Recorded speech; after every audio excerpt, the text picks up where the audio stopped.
Vous avez déjà eu cette impression bizarre que le temps file à toute vitesse, que les semaines, les mois et même les années semblent défiler de plus en plus vite? Pourquoi est-ce qu'une journée d'été de notre enfance paraissait durer une éternité, alors qu'aujourd'hui, une année entière semble passer en un clin d'œil? C'est une question que tout le monde se pose un jour ou l'autre. Est-ce juste une impression ou y a-t-il une vraie raison scientifique derrière ce phénomène? Eh bien, préparez-vous, parce qu'on va plonger ensemble dans les mystères de notre perception du temps. Pour commencer, il faut comprendre que notre cerveau, il n'a pas une horloge interne unique et parfaite comme celle d'un ordinateur. Non, notre perception du temps est en fait le résultat d'un mélange complexe de plusieurs facteurs. C'est subjectif, influencé par nos émotions, notre attention et surtout par la quantité de nouvelles informations que notre cerveau doit traiter. Et c'est là que réside la première grande explication, la nouveauté. Pensez à votre enfance. Chaque jour était une aventure, une découverte. Le premier jour d'école, la première fois que vous avez fait du vélo sans les petites roues, votre premier voyage à la mer. Chaque expérience était nouvelle, riche en informations et en émotions. Votre cerveau était en mode enregistrement intensif. Il captait une quantité phénoménale de détails pour construire votre compréhension du monde. Et quand le cerveau traite beaucoup de nouvelles informations, il a l'impression que le temps s'étire. C'est comme si chaque seconde était remplie à ras-bord de souvenirs en formation. Maintenant, comparons ça à notre vie d'adulte. Pour beaucoup d'entre nous, la routine s'installe. On se lève à la même heure, on prend le même chemin pour aller au travail, on fait des tâches similaires jour après jour. Le trajet en voiture ou en transport en commun, qu'on faisait avec une attention de tous les instants au début, devient un automatisme. Notre cerveau, qui est une machine incroyablement efficace, passe en mode économie d'énergie. Il n'a plus besoin de traiter chaque détail de ce trajet familier. Il sait déjà ce qui va se passer. Résultat, moins de nouvelles informations, moins de souvenirs créés, et donc l'impression que le temps s'est contracté. La semaine de travail peut alors se résumer à quelques moments marquants, le reste étant un peu flou, comme une vidéo en accéléré. C'est ce qu'on appelle la théorie de l'horloge biologique proportionnelle. En gros, cette théorie suggère que nous percevons une période de temps, disons une année, comme une proportion de la vie que nous avons déjà vécue. Pour un enfant de 5 ans, une année représente 20% de sa vie entière. C'est une part énorme. Chaque jour compte, chaque événement est mémorable. Mais pour un adulte de 50 ans, une année ne représente que 2% de sa vie. C'est une fraction bien plus petite. Le poids relatif de cette année est donc beaucoup moins important, ce qui donne l'impression qu'elle passe beaucoup plus vite. C'est une explication mathématique, presque, de notre sentiment. Imaginez un rouleau de papier toilette. Au début, quand il est tout neuf, un seul tour déroule une grande quantité de papier par rapport au diamètre total. Mais vers la fin, quand il ne reste que quelques feuilles, un tour semble ne dérouler presque rien. C'est un peu la même chose avec notre perception du temps. Chaque année qui passe représente un tour de moins en moins significatif par rapport à l'ensemble de notre vie déjà vécue. Une autre explication fascinante vient du domaine de la neurologie. Des études ont montré que le rythme de notre horloge interne pourrait ralentir avec l'âge. Notre cerveau traite les informations visuelles un peu moins vite qu'avant. Un chercheur a fait une expérience intéressante. Il a montré des images à des jeunes et à des personnes plus âgées et leur a demandé d'estimer combien de temps l'image était restée à l'écran. Les personnes plus âgées avaient tendance à surestimer la durée. Cela suggère que leur horloge interne tourne un peu plus lentement. Et si votre horloge interne ralentit, le monde extérieur, lui, semble accélérer pour compenser. C'est comme si vous regardiez un film à vitesse normale, mais que votre propre lecteur interne était en mode ralenti. Forcément, vous aurez l'impression que le film se déroule à toute vitesse. Ce ralentissement serait lié à des changements dans notre cerveau, notamment dans les circuits neuronaux et la production de neurotransmetteurs, comme la dopamine, qui jouent un rôle dans notre perception du temps. En vieillissant, nos réseaux neuronaux deviennent plus complexes, mais aussi plus longs. Le chemin que doit parcourir une information est plus grand, ce qui prend un peu plus de temps. Ces quelques millisecondes de décalage accumulés au fil des heures, des jours et des années pourrait-il contribuer à cette sensation que tout s'accélère autour de nous? Mais alors, est-ce une fatalité? Sommes-nous condamnés à voir notre vie défiler de plus en plus vite sans rien pouvoir y faire? Pas forcément.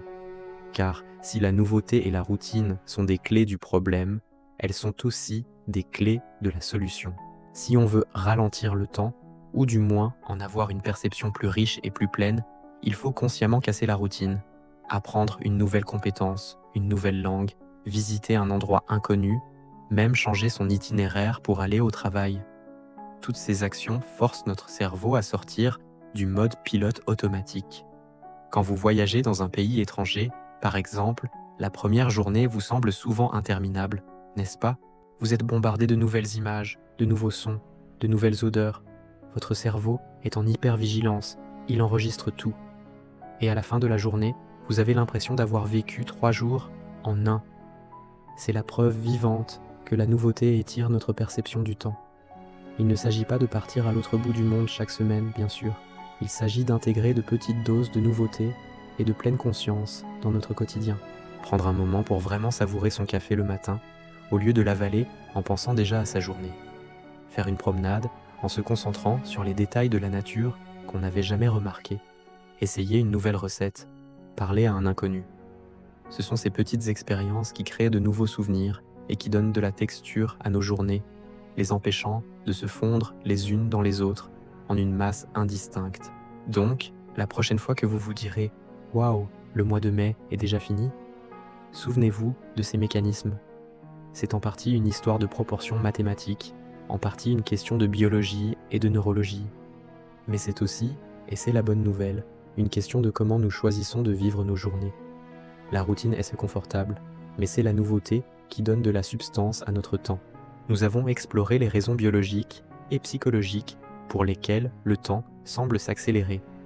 Mais il y a une autre dimension à explorer, une dimension qui concerne notre rapport à l'avenir, à nos objectifs et à la manière dont notre société moderne structure notre vie. Comment la pression de la productivité et la culture de l'immédiateté influencent-elles notre horloge interne? C'est ce que nous allons voir dans la suite. Avez-vous déjà eu l'impression que les années défilent de plus en plus vite, comme si quelqu'un avait appuyé sur le bouton « Avance rapide » de votre vie? Dans notre premier épisode, on a exploré les raisons psychologiques derrière ce phénomène. Aujourd'hui, on va plonger encore plus profondément au cœur de notre cerveau et de notre horloge biologique pour découvrir des explications scientifiques fascinantes. Attachez vos ceintures, on part pour un voyage au centre du temps. Alors, pour commencer, parlons d'un concept clé. L'horloge interne de notre cerveau. Ce n'est pas une métaphore, nous avons bien un groupe de neurones, situé dans une région appelée le noyau suprachiasmatique, qui agit comme le chef d'orchestre de nos rythmes biologiques. C'est lui qui régule notre cycle veille-sommeil, la production d'hormones, et même notre température corporelle.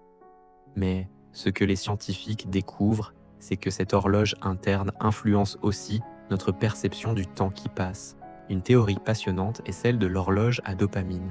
La dopamine, vous en avez sûrement entendu parler, c'est le neurotransmetteur du plaisir, de la motivation, de la récompense.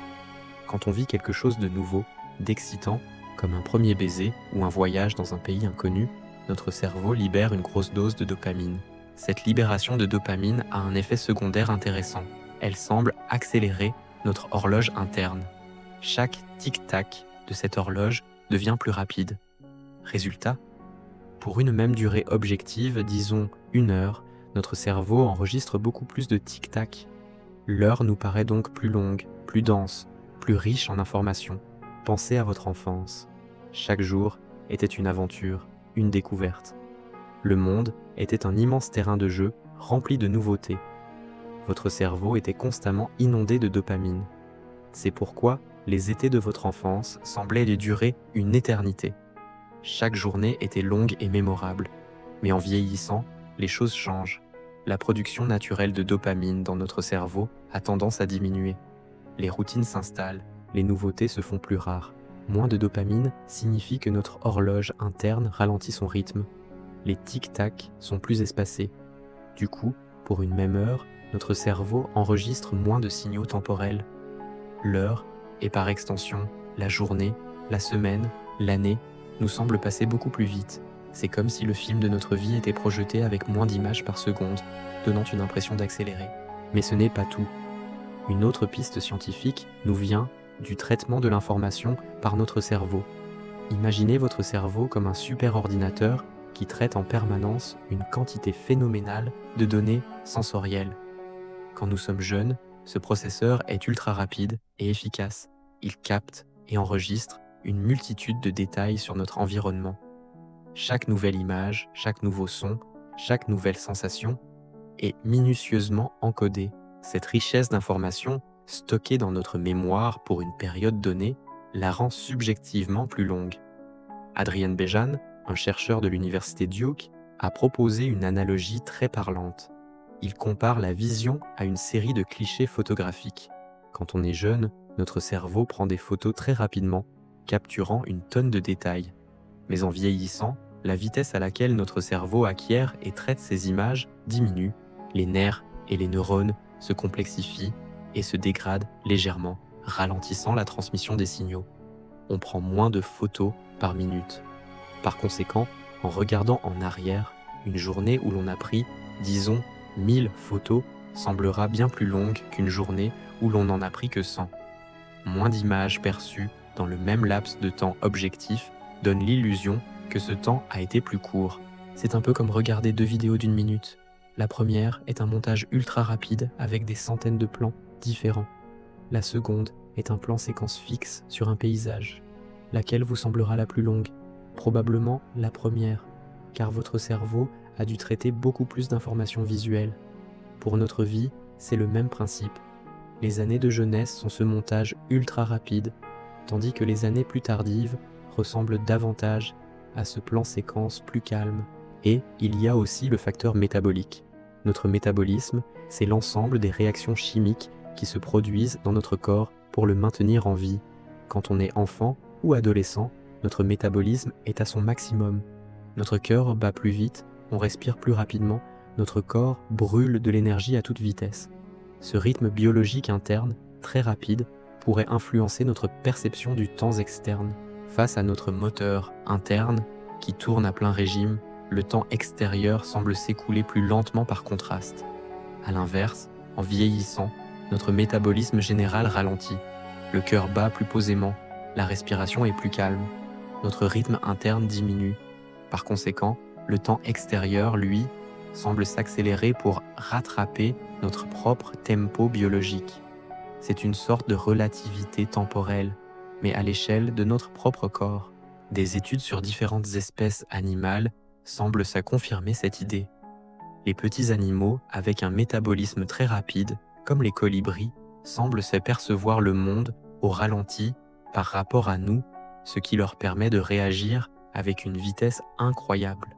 Nous, en vieillissant, on se rapprocherait un peu plus, toute proportion gardée, de la perception d'un animal au métabolisme plus lent, comme une tortue.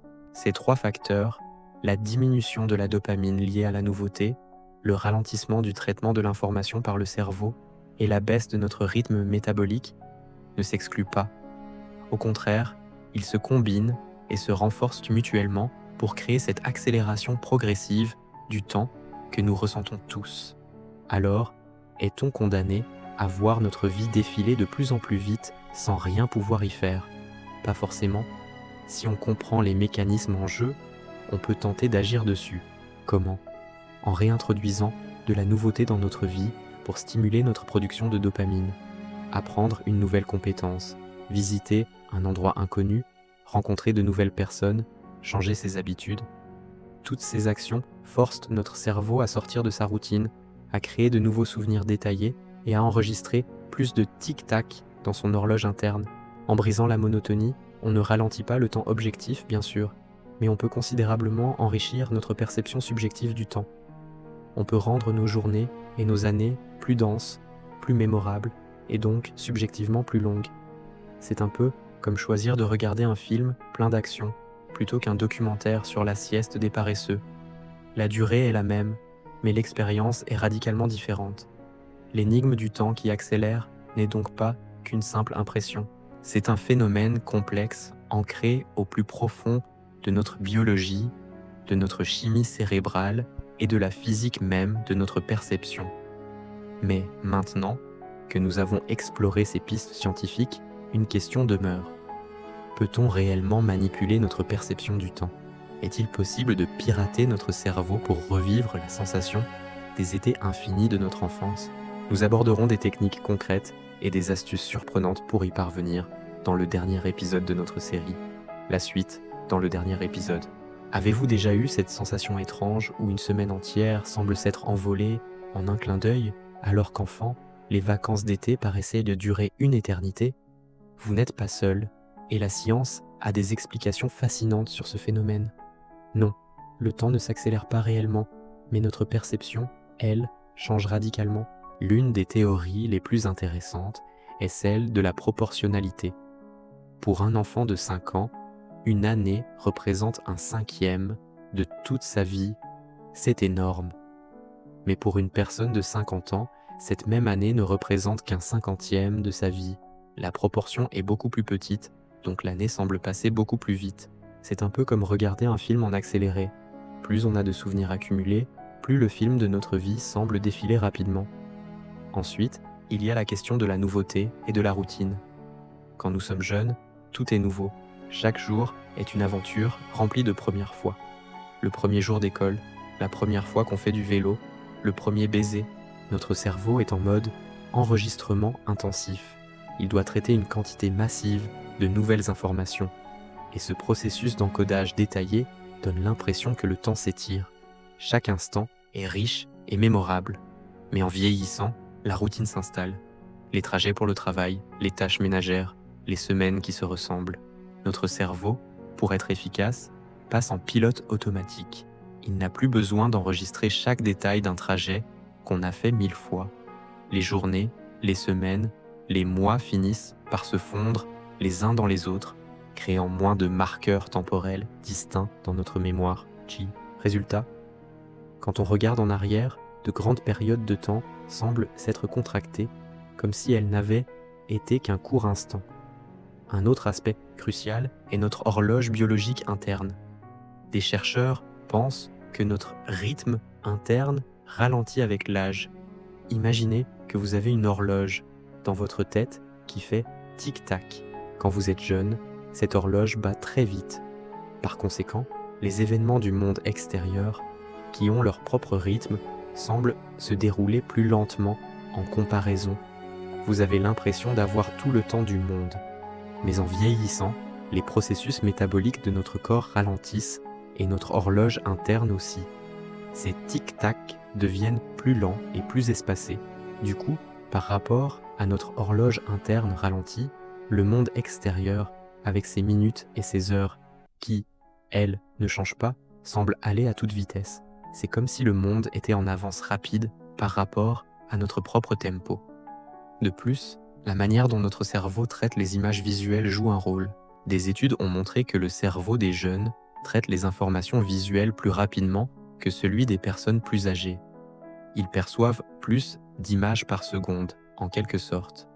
Cela signifie qu'en une même minute, un cerveau plus jeune enregistre plus d'informations visuelles distinctes, ce qui peut donner une perception subjective d'un temps plus long. À l'inverse, avec un traitement visuel plus lent, le même intervalle de temps semble contenir moins d'informations et donc paraître plus court. C'est un peu la différence entre regarder un film à 24 images par seconde et le même film à 12 images par seconde. Le second semblera plus rapide et moins détaillé. Il y a aussi une dimension psychologique liée à nos objectifs futurs. Quand on est jeune, l'avenir est un vaste horizon rempli de jalons importants à atteindre. Le bac, le permis, le premier emploi, le mariage. On est constamment tourné vers l'avenir, et ces objectifs lointains nous donnent l'impression qu'il y a un temps infini devant nous. En revanche, à un âge plus avancé, beaucoup de ces grands jalons sont déjà derrière nous. Notre attention se porte moins sur un futur lointain et plus sur le présent ou le passé. Sans ces grands repères futurs à attendre, le temps semble s'écouler sans structure, comme une rivière qui coule sans interruption, ce qui renforce l'idée de rapidité. Alors, comment peut-on essayer de ralentir le temps ? La clé est de briser la routine et de cultiver la nouveauté. Apprenez une nouvelle langue, visitez un endroit où vous n'êtes jamais allé, essayez un nouveau sport, rencontrez de nouvelles personnes. En forçant notre cerveau à sortir du pilote automatique et à créer de nouveaux souvenirs, on peut redonner de la densité à notre perception du temps. La pleine conscience est aussi un outil puissant. En étant pleinement présent à chaque instant, en savourant une tasse de thé, en écoutant vraiment la musique, en observant les détails d'un paysage, on enrichit notre expérience et on étire subjectivement ces moments. Il ne s'agit pas de vivre plus longtemps, mais de vivre plus pleinement chaque instant que nous avons. Cette vidéo est la troisième et dernière partie de notre série sur la perception du temps. Si vous avez apprécié cette exploration scientifique, je vous invite à regarder les 2 premières parties pour avoir une vision complète du sujet. On y aborde d'autres facettes passionnantes de ce mystère quotidien. N'hésitez pas à partager dans les commentaires vos propres astuces pour ralentir le temps.